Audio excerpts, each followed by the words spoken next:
the eyes burning beneath the frozen river.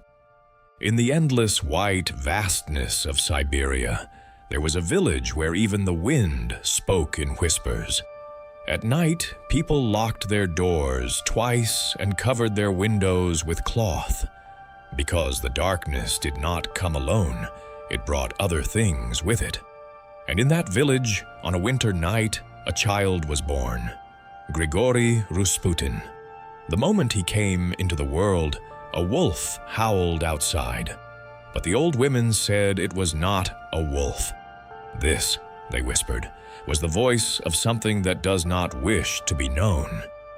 The boy and the river little Grigori was not like the other children. He did not play, run, or shout. Instead, he would sit for hours by the river, staring into the frozen water. One day, his mother came to him. "What are you watching, my son?" Without turning, he replied, "Not the water. What lies beneath it?" His mother shivered, because the river had long been completely frozen, the first miracle, or curse. One day, a horse went missing in the village. Everyone searched for days, but it was Grigori who walked alone into the forest. Hours later, he returned. "The horse is to the north," he said, "but it is no longer alive." When they followed his directions, they found the dead animal exactly where he had said. That was the first time the villagers whispered, "This boy sees." But no one knew what it was that he saw. The journey begins. Years passed. Grigori grew older, but the strangeness within him deepened. At night, he dreamed of burning churches, black rivers, and weeping faces. One night, he woke suddenly.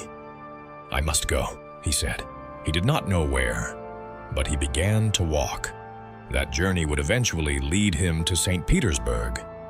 Entering the palace, there people who looked into his eyes either felt fear or fascination. Soon his name began to spread in hushed voices, and one day he was summoned to the palace. Waiting for him was one of the most powerful men in Russia, the Tsar. But the Tsar was not the real reason he had been called.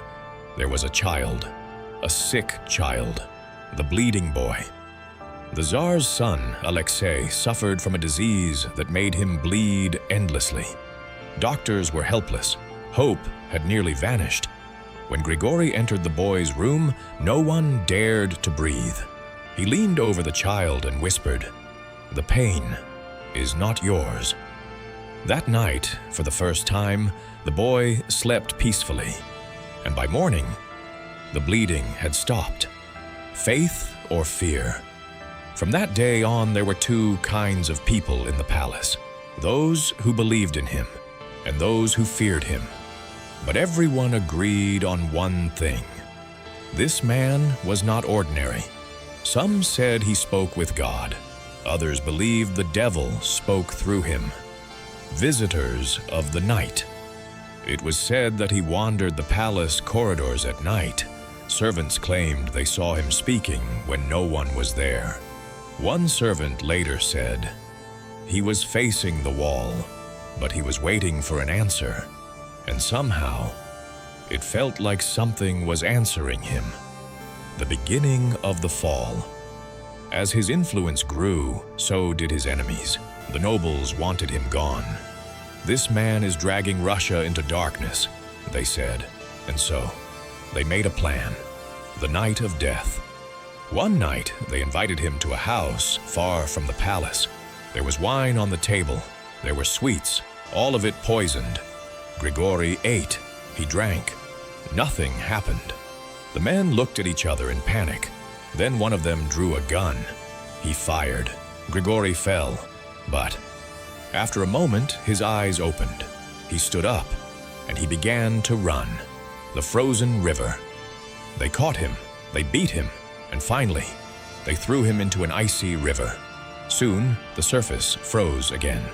But that night, something strange happened in the city. Dogs howled until morning. Lights flickered. And some claimed they saw something beneath the river. 2 glowing eyes.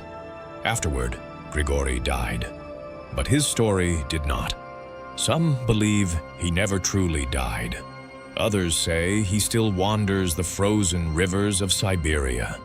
And if one night the silence grows too deep, you might hear it too, a whisper rising from beneath the ice,